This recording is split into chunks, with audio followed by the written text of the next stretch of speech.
Les doy la bienvenida a Abro Hilo, el podcast oficial del Club del Erizo. Acá encontrarás información, debates y análisis sobre la realidad argentina y del mundo.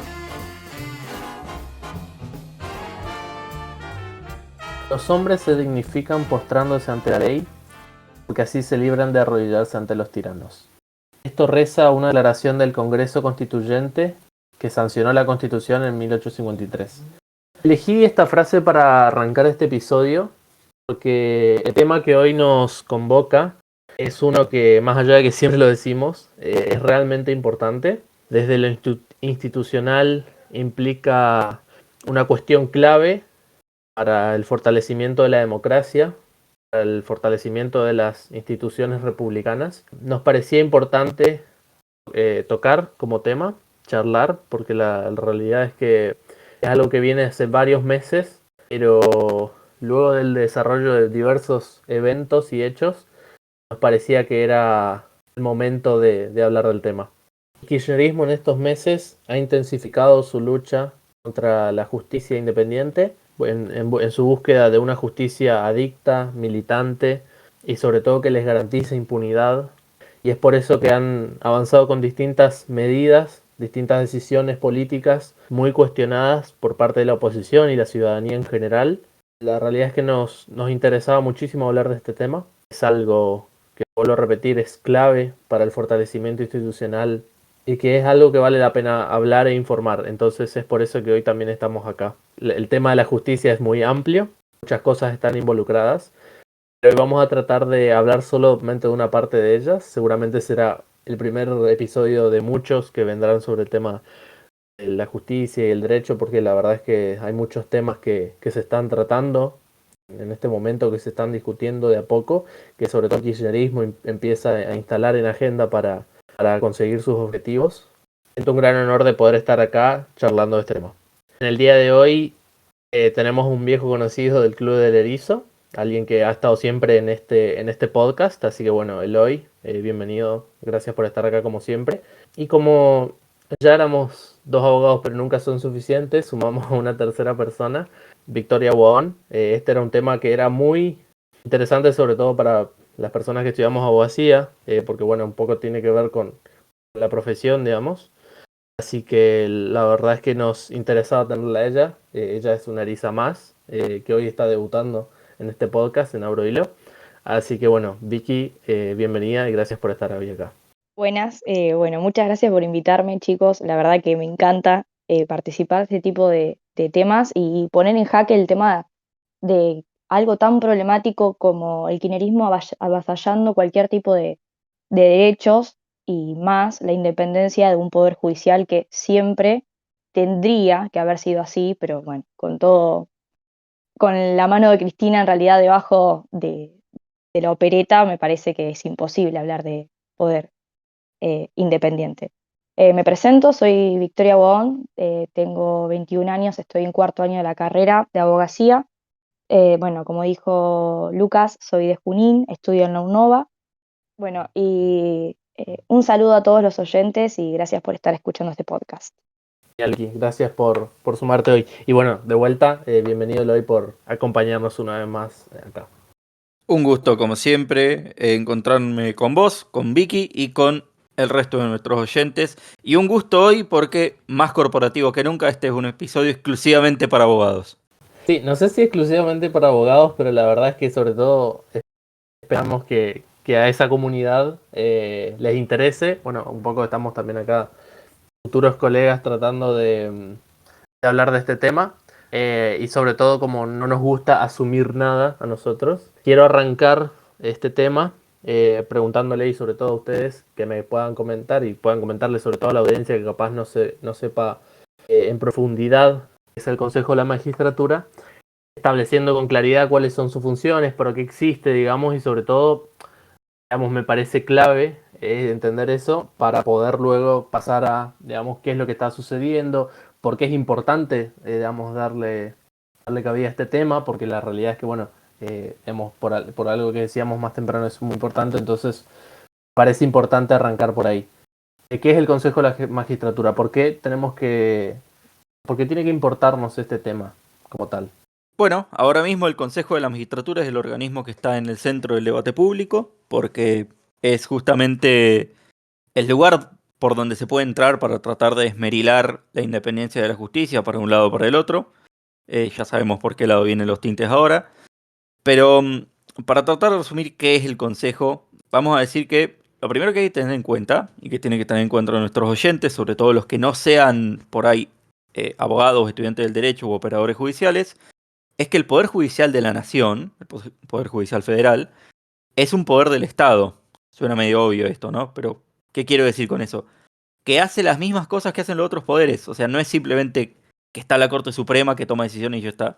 Hay toda una jerarquía de jueces inferiores, que son los primeros a los que vos recurrís, si tenés un caso, por los que vas apelando hasta que llega a la Corte Suprema. Esos jueces, a la vez, tienen un presupuesto propio, sus propios recursos que tienen que administrar, como todos los demás poderes. Tienen que decidir cómo van a, por ejemplo, administrar los distintos servicios que proveen. Cómo va a ser, por ejemplo, la experiencia de entrar a un tribunal, de pedir un peritaje, de tramitar cierto tipo de procesos en vez de otros, qué tan rápidos van a ser. En general, hace todo lo que hacen los demás poderes del Estado, incluyendo las relaciones institucionales. Si tiene que hacer un convenio, por ejemplo, con el Sindicato de Empleados de la Justicia, con los otros poderes del Estado, con las provincias, con poderes judiciales del extranjero, si tienen que organizar una conferencia con jueces o con universidades nacionales o extranjeras, todas esas cosas tiene que hacer. Históricamente, eso lo hacía en parte el poder legislativo, que todavía es el que fija, por ejemplo, cuál es el presupuesto del poder judicial.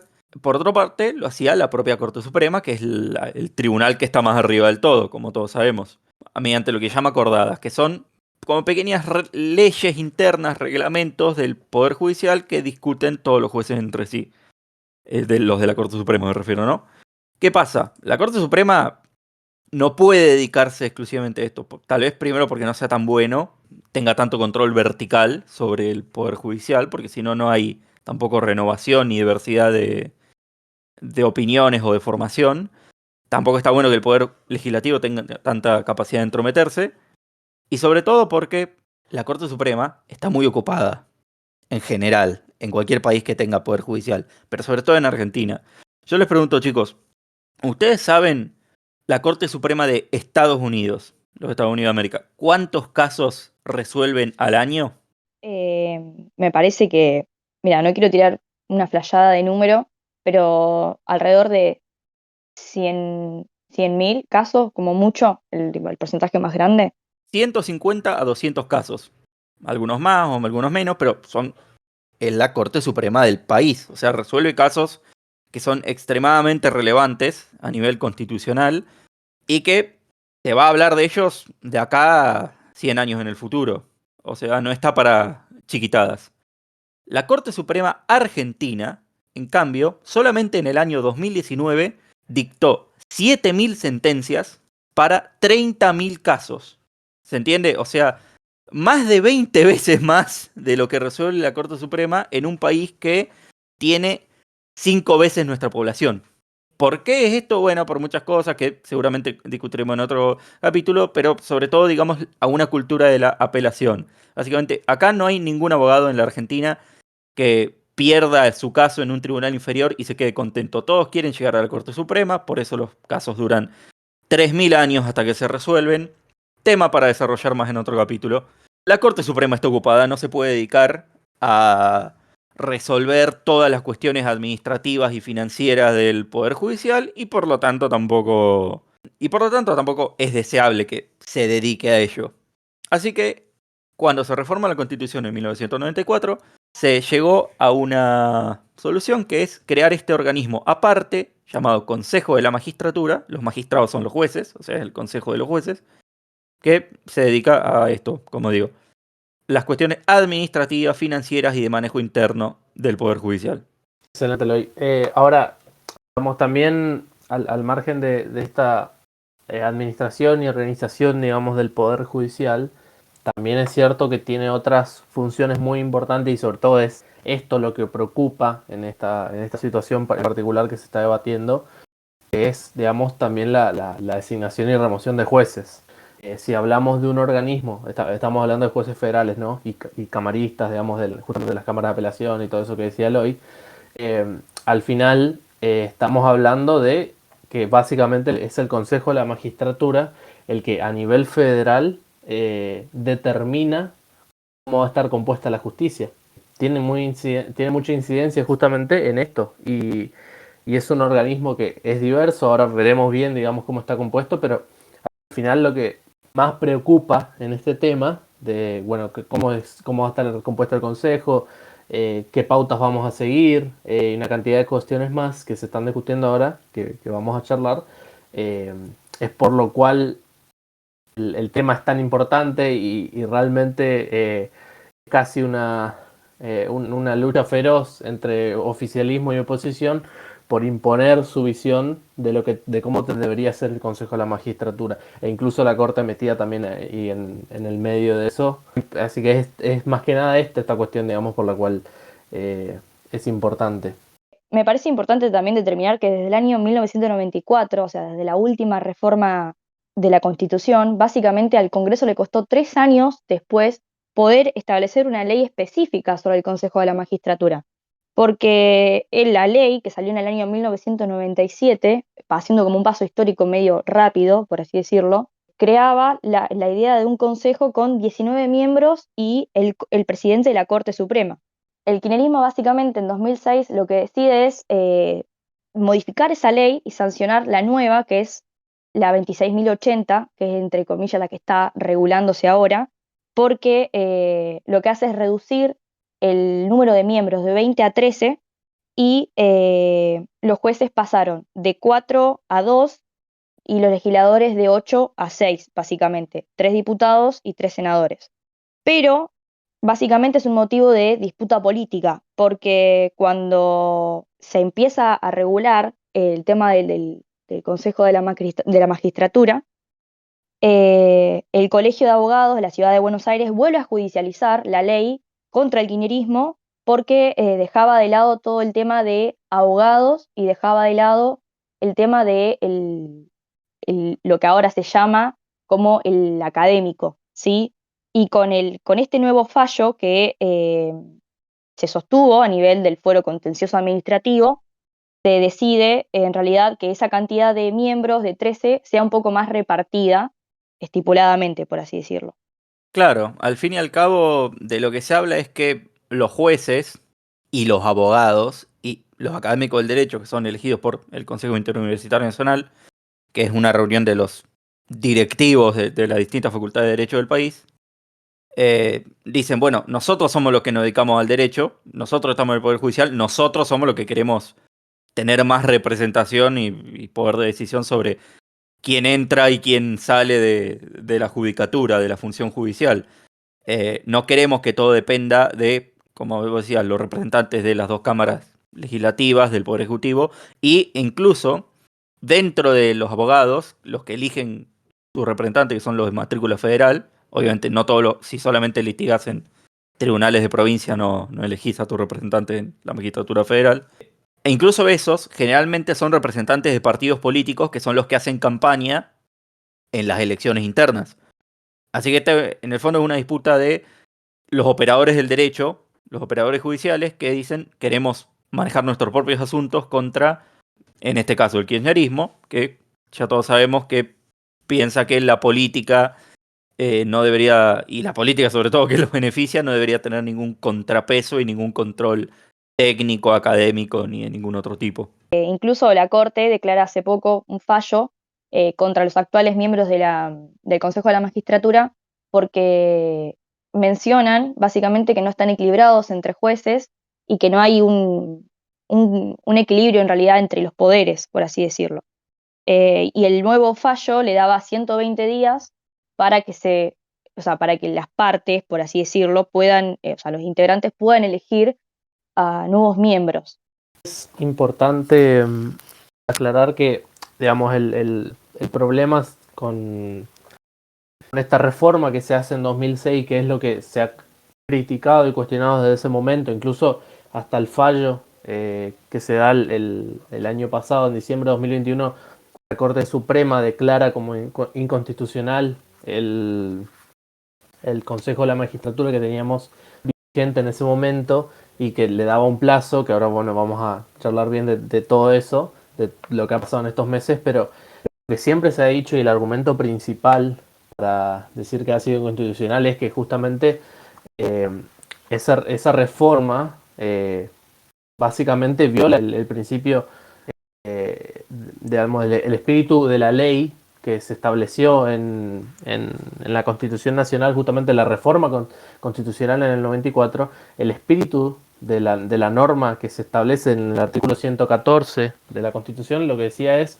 justamente que haya un equilibrio entre abogados, entre jueces y el sector político, que es al final el que representa a la gente, pero que haya un equilibrio en ese sentido. Ese siempre fue el espíritu constitucional, el espíritu constituyente que se estableció, digamos, en ese momento y que las leyes posteriores, la reforma digamos que la ley posterior siempre ha tratado de cumplir. Entonces, lo que se ha argumentado siempre es esto, que justamente con la reforma del 2006, digamos, al achicar la cantidad de miembros, lo que se ha hecho es justamente fortalecer mucho al sector político, que es básicamente el sector del Congreso, de los representantes del Congreso de ambas cámaras, y el representante del Poder Ejecutivo, que son los que han tenido mayoría para definir, justamente en todos estos años, desde el año 2006 en adelante, para definir cuáles son los jueces que van a estar en los distintos tribunales, digamos, federales. Entonces, esto es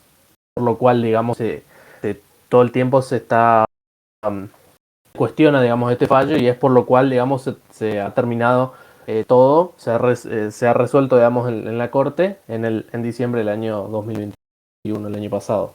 Con respecto a eso, Lucas, yo quería aclarar porque se suele decir esto de que el Consejo de la Magistratura pone y saca jueces, los designa y los remueve, que sí y no. Y quería aclarar un poco por eso. ¿Y por qué es tan importante que se haga a través de este organismo? Como ya mencionamos, el Consejo de Magistratura tiene estas funciones administrativas y financieras porque el Poder Judicial tiene una organización interna, tiene jerarquía, edificios, empleados, archivos, comisiones de estudio, oficinas de estadísticas, todo lo que ya dijimos. Pero la principal función, que es la que importa acá, es, por un lado, participa del proceso de designación y por otro el de remoción. No lo hace directamente, no es que el Consejo dice este juez sale, este juez entra y se hace solo. Son dos procesos en los que el Consejo tiene el poder más determinante. Para la designación, recordemos cómo es. Para designar un juez de la Corte Suprema, el presidente propone un candidato y el Senado de la Nación le dice que sí o que no. Ese es el proceso simple y se considera que ahí el presidente, como es muy importante la Corte Suprema, tiene que tener más o menos libertad de decisión sobre quién quiere postular. Pero a medida que vamos bajando a tribunales más inferiores, se vuelve menos una cuestión política y más una cuestión de una burocracia técnica que tiene que estar capacitada de determinada forma, porque ya no están tomando decisiones tan autónomas como la Corte. Simplemente están administrando algo que en última instancia no deciden ellos. Ya les viene de arriba. La Corte ya decidió qué es lo que se tiene que hacer. Por eso, para los jueces inferiores, lo que se hace a este proceso de que el presidente decida un candidato y el Senado lo confirme, se le agrega un paso extra, que es que el presidente no puede proponerle al Senado cualquier candidato. El presidente tiene que elegir de una terna, una lista de 3 postulantes, que le pasa al Consejo de la Magistratura. ¿Cómo lo hace? El Consejo maneja una institución llamada Escuela Judicial que hace concursos, que es básicamente exámenes. Un abogado que quiera entrar a ser juez o un juez que quiere subir de puesto, digamos, y subir en esa jerarquía que discutíamos, hace un examen, demuestra sus capacidades, demuestra cuánto sabe de las diversas ramas del derecho y el Consejo de la Magistratura evalúa eso y tiene que fundamentar, bueno, proponemos de todos los que tomaron el examen a estos 3, que no tienen que ser sí o sí los que más alto calificaron. Puedo decir, bueno, recomendamos a este porque le fue mejor o contestó mejor las preguntas que tienen que ver con tal tema, que nos parece más importante, pero siempre tiene que estar fundamentado en base a las respuestas de esos exámenes. Es un proceso más transparente y más meritocrático. Y por eso el Consejo delimita quiénes son los potenciales candidatos a presidente y delimita las decisiones del presidente y del Senado. El otro proceso, que es el de remoción, es más sencillo, que es que en vez de ser juzgados en juicio político, o sea, removidos por el Senado, como los jueces de la Corte Suprema, los jueces inferiores son removidos por un organismo que se llama jurado de enjuiciamiento. El Consejo de la Magistratura es el que decide si se inicia ese proceso. O sea, el Consejo de la Magistratura ve un juez y dice, che, este juez está mandándose macanas, que no tiene que ser necesariamente corrupción, puede ser, y por ahí este juez ya está viejo, por ahí ya no le da tanto para seguir, o por ahí no tiene perspectiva de género, o cualquier cosa que decida que no lo hace apto, y dice, lo pasamos al jurado de enjuiciamiento para que decidan si se queda o se va. Por eso, el Consejo de Magistratura es fundamental en estas dos decisiones. Es la precondición para que un juez entre o promocione dentro de la jerarquía judicial o se vaya. Es importante, agrego, ¿no? Que al momento de, Eloy decía, bueno, cómo es el proceso de remoción y todo eso. A ver, desde el derecho y la propia Constitución lo establece, digamos, un juez no tiene un mandato, digamos, es digamos, la diferencia que caracteriza en muchos, aparte de otras cuestiones, ¿no? Al Poder Judicial, al de los otros poderes, es que justamente en el caso de los jueces no tienen un periodo de mandato, digamos, no es que finalizan llegada a cierta fecha. El principio constitucional es que mientras dura su buena conducta, eso es lo que dice el precepto. Ahora, justamente eso está bien establecido, digamos, bueno, ¿qué implica la buena, digamos, romper esa buena conducta? Básicamente las distintas acciones o conductas o lo que sea que tenga que cumplir un juez, digamos, como para ser removido. Entonces, más allá de que es objetivo, digamos, las razones por las cuales se puede remover a un juez, obviamente que el análisis, digamos, a partir de eso será, bueno, bastante subjetivo, porque serán justamente estas personas, las que estén en el jurado de enjuiciamiento, las que van a determinar al final si el juez cumple con esas causas o no. Entonces, es por eso, más allá de que como tal hablemos de que haya esté bien claro cuáles son las causales de remoción de un juez, bueno, al final igualmente estos análisis y estas conclusiones siempre dependen al final de personas y de seres humanos, digamos, que son bastante subjetivos en sus análisis. Entonces, es por eso que es importante, digamos, que dar a entender que no es un proceso automático ni mecánico, sino que al final depende de personas.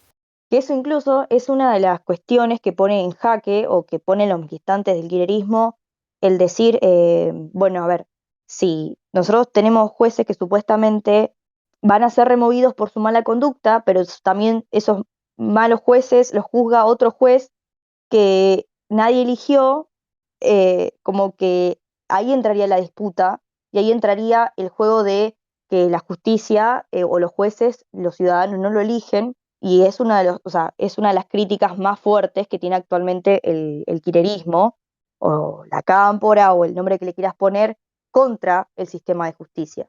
Desde mi punto de vista, los argentinos somos tan ignorantes, incluso cuando elegimos en una lista sábana, por así decirlo, a las personas que no sabemos ni quién conforma el séptimo puesto de la lista de representantes que vamos a elegir, o de la lista de enfrente, o la del costado, o la de la derecha o izquierda, o el nombre que le quieras poner.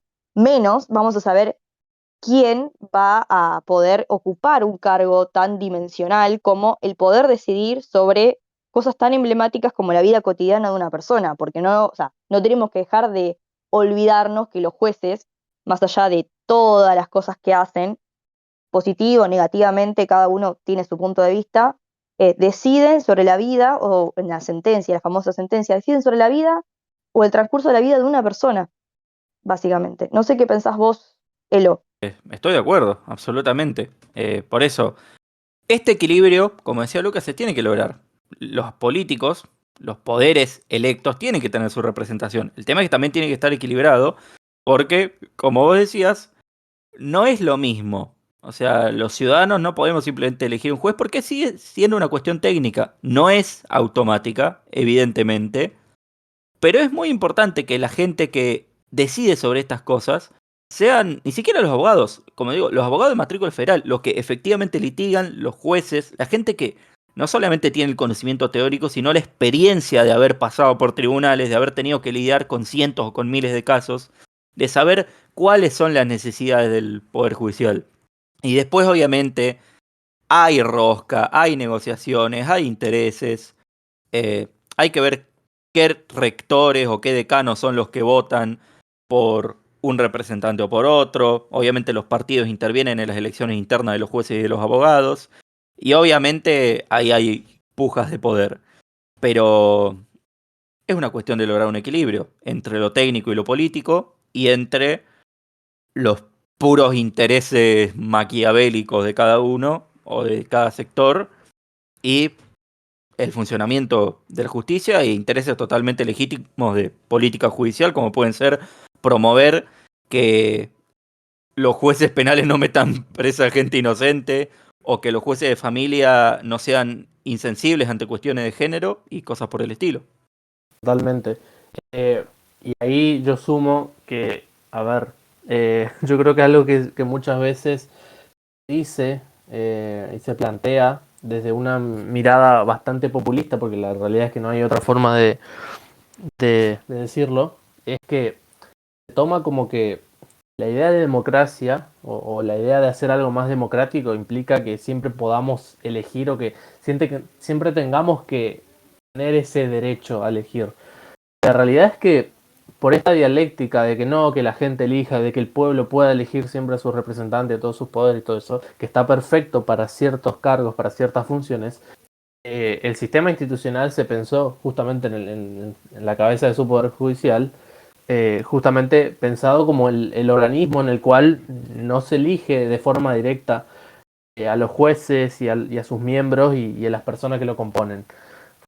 Porque justamente, y ahí va a lo que yo digo de una mirada populista, es justamente pensar que porque no se eligen jueces no es algo democrático, es algo cerrado y turbio, digamos, y oscuro, pero que en realidad al final justamente la democracia como tal no implica solamente que la gente pueda elegir y votar libremente, porque el principio de la democracia también implica que se cumplan ciertas pautas básicas de un Estado de Derecho.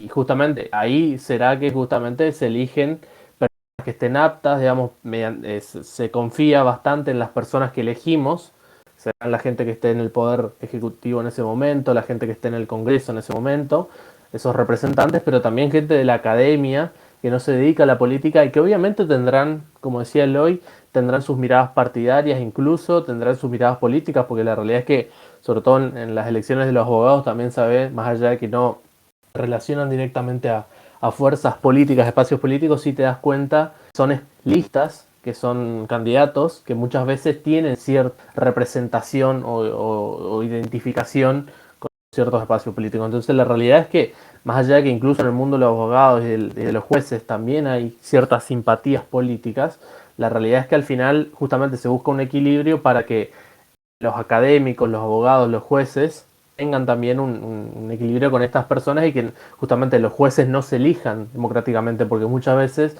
estas cuestiones son muy cambiantes, digamos, más allá de que en un momento podamos votar por una opción electoral, en otro momento podemos hacerlo por otro. Entonces, esto es algo que es uno de los poderes del Estado justamente que se mantiene firme frente a mayorías, diría, circunstanciales. Me parece importante, digamos, remarcar esto justamente porque muchas veces se reclama, ay, ¿por qué no se eligen los jueces? Yo los jueces no los elegí, a esta justicia yo no lo elegí. Bueno, o a la corte muchas veces se dice, yo esta corte no la elegí, que es uno de los argumentos bastante estúpidos que se han escuchado en este último tiempo. Justamente, la democracia no implica que puedas elegir en todo lugar y en cada momento. Hay una cierta idea romanticista de lo que es el derecho, de lo que es la justicia, de cómo los jueces tienen que decidir o qué pauta tengo yo como ciudadano para elegir o no a ese juez en realidad.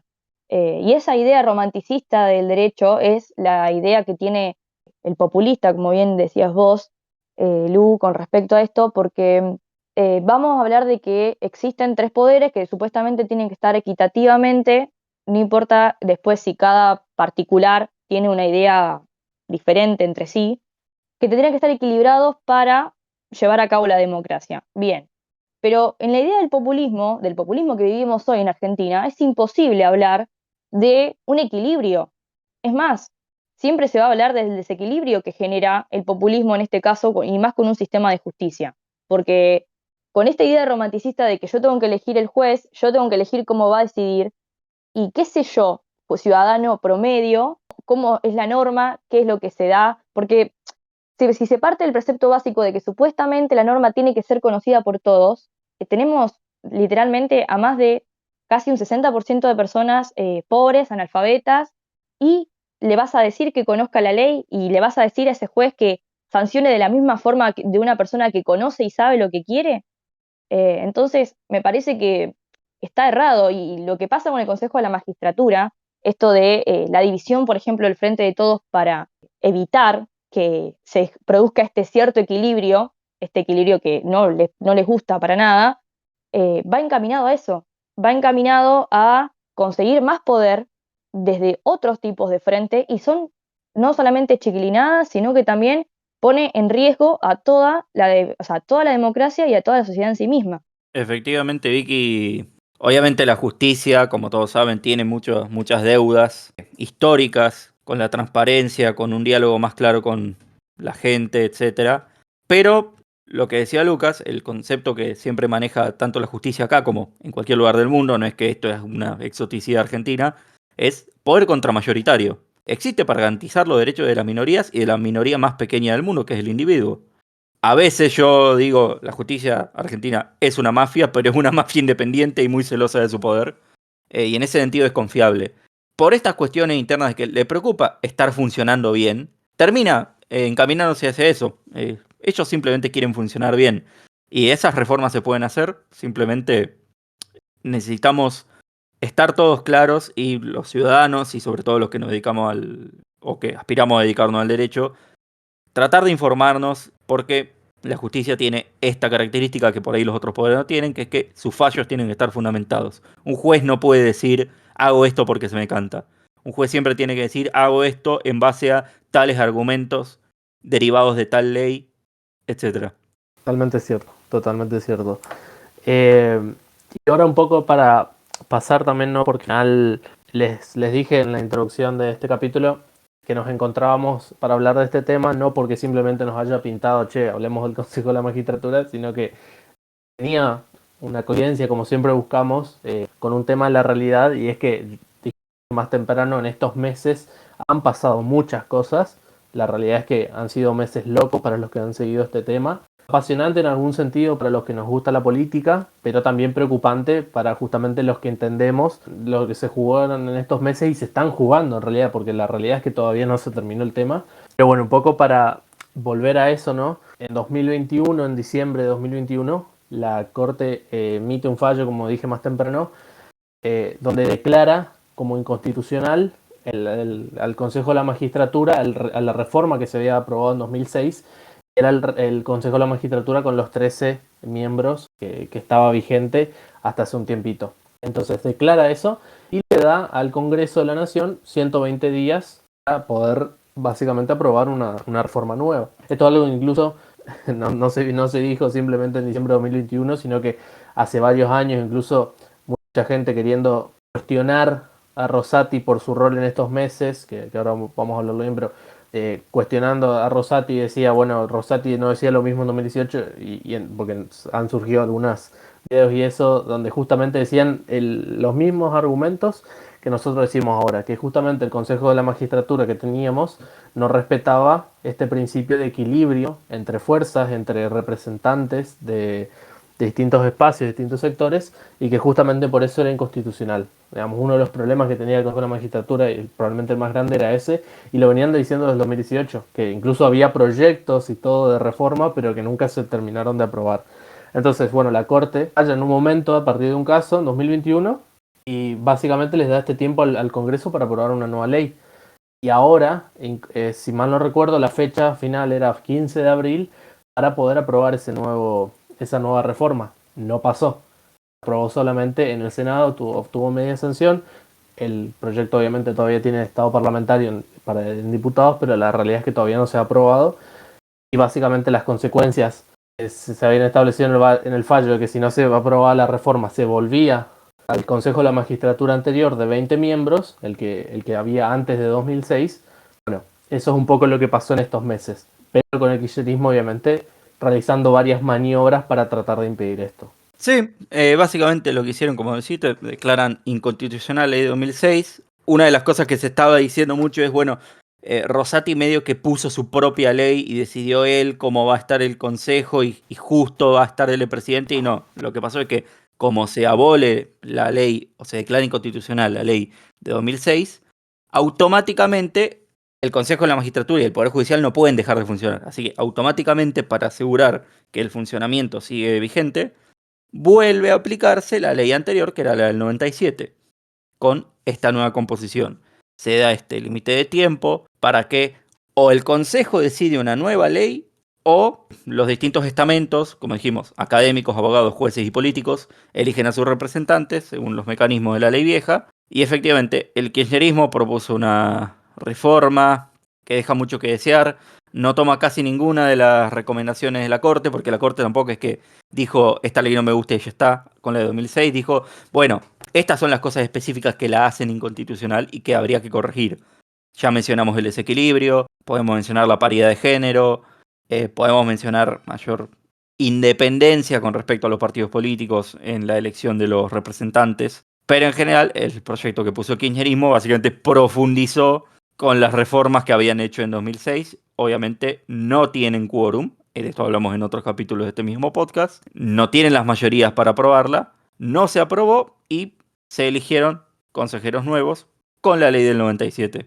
Lo peor es que, y esto es algo que no me parece menor, no solo que porque decías, digamos, no solo no cumple con todos estos requisitos que la Corte pedía para que el Consejo de la Magistratura esté acorde a la Constitución y a nuestro derecho, sino que incluso yo decía al principio del episodio, decía, es un avance el kirchnerismo contra la independencia de la justicia y contra la justicia misma, digamos, porque el proyecto del kirchnerismo directamente deja fuera de la Corte Suprema. Hasta el momento la Corte Suprema ejercía la presidencia del Consejo de la Magistratura, era miembro, digamos, y el presidente de la Corte era el presidente, digamos, del Consejo de la Magistratura también. Ese era incluso el gran problema, digamos, que el kirchnerismo no quería, justamente con el Consejo del 97, digamos, el que teníamos antes de la reforma del 2006, bueno, implicaba esto. Entonces el kirchnerismo no quería eso y en el proyecto que ellos presentaron directamente los saca, digamos, a la Corte Suprema. Estamos hablando de la cabeza de un poder de Estado y no cualquier poder de Estado. Estamos hablando del que ejerce la función judicial. No iba a estar presente en un organismo judicial, eminentemente judicial, pero sí iban a tener representantes el Congreso y el Poder Ejecutivo. O sea, el poder político iba a tener sus representantes, pero no el Poder Judicial. No tenía sentido, digamos, que la Corte no esté en el Consejo digamos, que querían aprobar. En el Senado sí tienen, digamos, no tienen una mayoría, tienen la primera minoría, pero igualmente tienen senadores aliados, que incluso Beretilnec, que yo siempre digo que, bueno, es de esos senadores de espacios menores, que al final, que se quieren diferenciar, digamos, y dicen no son lo mismo, pero siempre terminan jugando de socios. En el Senado bajó su proyecto, Beretilnec tenía su propio proyecto para hacer como una corte más, un consejo más federal y todo eso, que se elija por zonas regionales y todo eso, que era algo bastante nefasto, pero bueno, no lo desarrollaremos en otra ocasión. En todo Discusión caso. Para otro momento. Claro.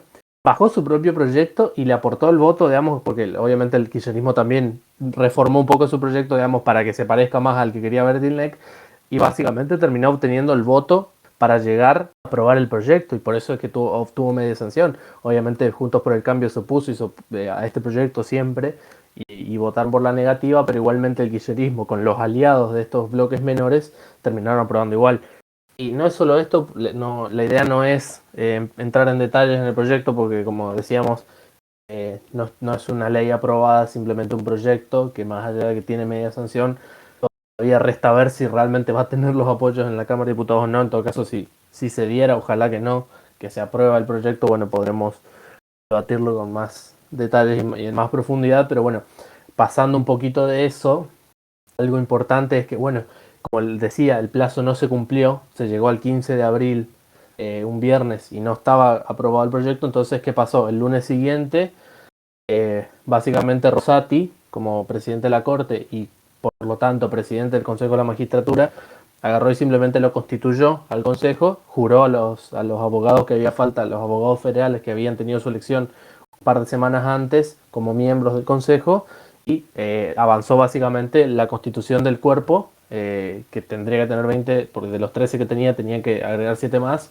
Ahora tenemos 18, no 20 todavía, porque justamente es lo que sucedió, que voy a contar ahora, que es el kirchnerismo, viendo que no pudo avanzar con su proyecto, lo que hizo fue agarrar y dividir su bloque en el Senado, porque algo que decíamos más temprano es que, bueno, entre todos los miembros, en ese consejo hay 8 miembros que son representantes del Poder Legislativo, del Congreso, 4 para cada cámara. ¿Y qué pasa? Son 2 para el bloque más grande, ¿sí? Para no hablar de minorías y mayorías, ¿sí? Es el bloque más grande, tiene 2 representantes, o sea, 2 del Senado, 2 de diputados, ¿sí? Cada cámara por separado. ¿Qué pasa? En cada cámara es luego un representante para el segundo bloque más grande, un último representante, ¿sí? Un último consejero para la tercera fuerza más grande, ¿sí? El tercer bloque más grande de la Cámara. Entonces, ¿qué pasa? El kirchnerismo, teniendo una primera minoría bastante clara, bastante grande, y lo que hace es agarrar y separar su bloque en el Senado, de 35 senadores que tenía, agarra y separa, creo que en 20 y 15, si mal no recuerdo, para justamente tener los 2 consejeros por el bloque más grande y el tercero, ¿sí? O sea, el tercer bloque más grande, ¿sí? Entonces, básicamente de 4 representantes en el consejo se sacaba 3, digamos. Y porque, claro, el segundo bloque más grande es la UCR. En el caso, ¿qué pasa? Y esto es algo que digamos, muchas veces que hay que aclarar, digamos, para que se entienda. El Frente de Todos, o el peronismo, mejor dicho, siempre ha tenido esta costumbre de tener un solo monobloque. Es solamente un bloque único donde están todos los legisladores. ¿Sí? En el caso de Cambiemos, de Juntos por el Cambio, siempre se ha tenido esta costumbre de tener un interbloque, o sea, básicamente como un bloque de bloques, básicamente para que se entienda.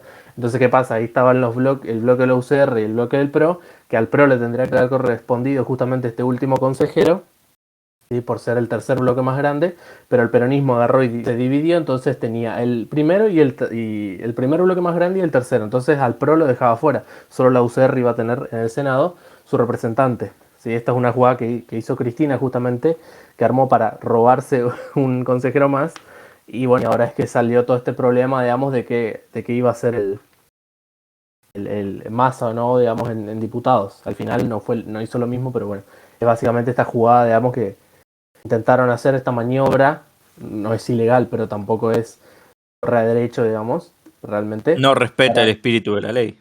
Incluso no termina ahí, porque hasta hace poco, me parece que fue el 2 de mayo, los candidatos de Frente de Todos empezaron a presentar medidas cautelares para que una de las consejeras, perdón, de la UCR no se presentase.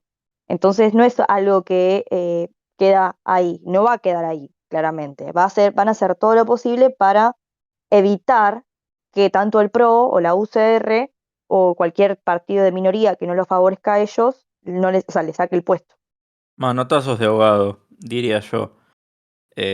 Confían en que tienen los jueces amigos, lo cual aparte es una violación de la jerarquía. O sea, ¿cómo un juez inferior va a dictar una medida cautelar contradiciendo un fallo de la Corte Suprema?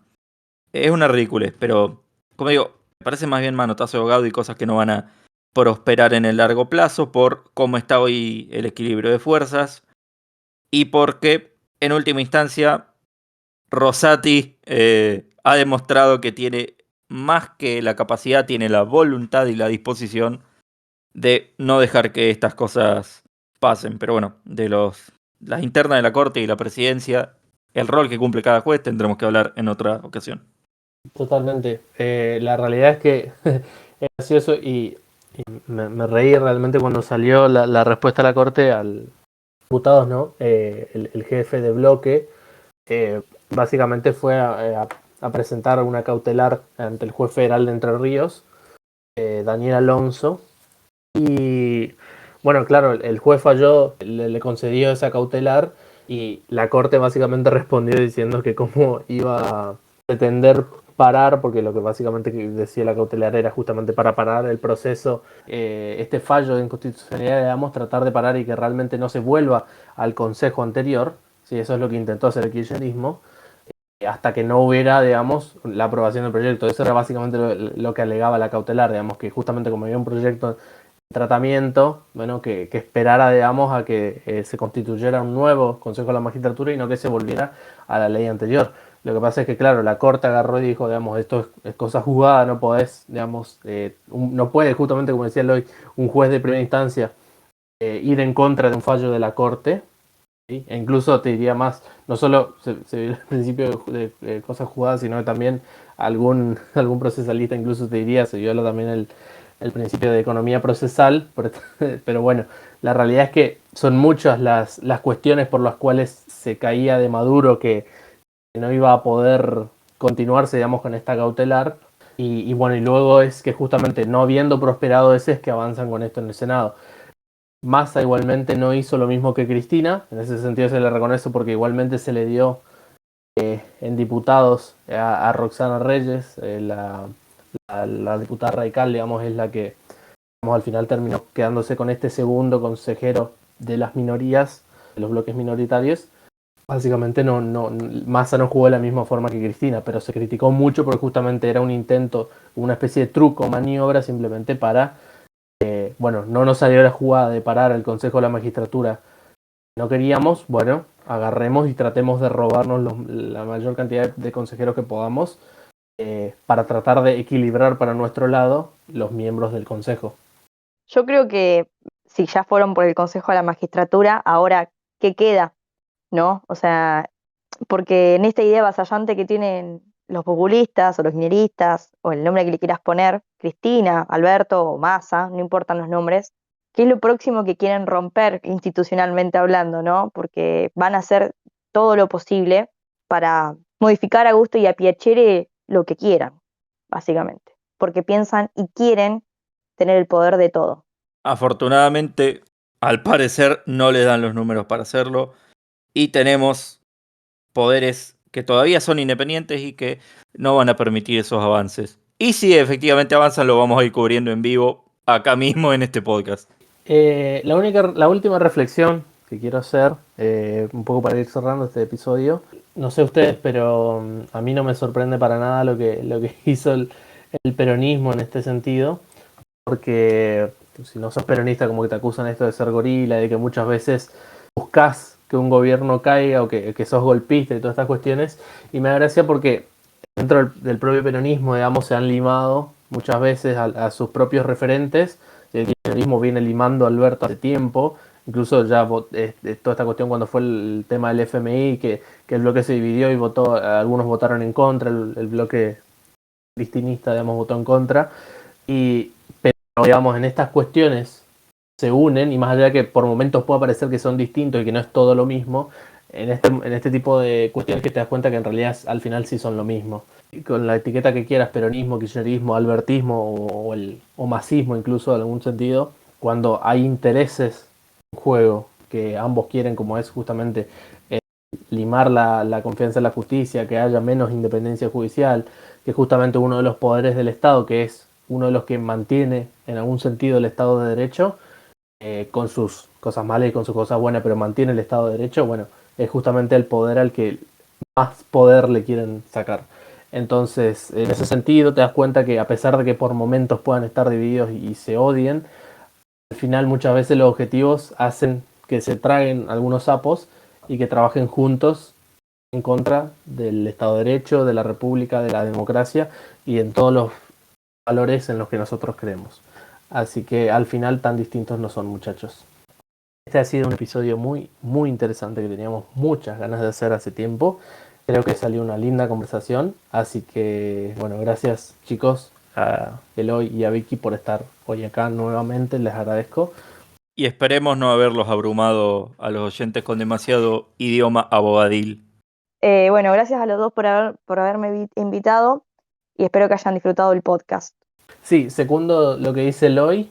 La idea era con este capítulo justamente que lo bajemos a un lenguaje lo más sencillo posible, digamos, sin complicarnos, porque muchas veces Y eso es un estereotipo que muchas veces es certero realmente y es totalmente cierto que muchas veces los abogados nos complicamos la vida con palabras y con cómo explicamos las cosas, entonces queríamos en ese sentido ir en contra de ese estereotipo bastante verdadero y poder justamente que cualquiera entienda. Por eso también queríamos arrancar explicando un poco qué era el consejo, qué funciones tenía y bueno, para que cualquiera que entre a escuchar este episodio del podcast pueda entenderlo fácilmente.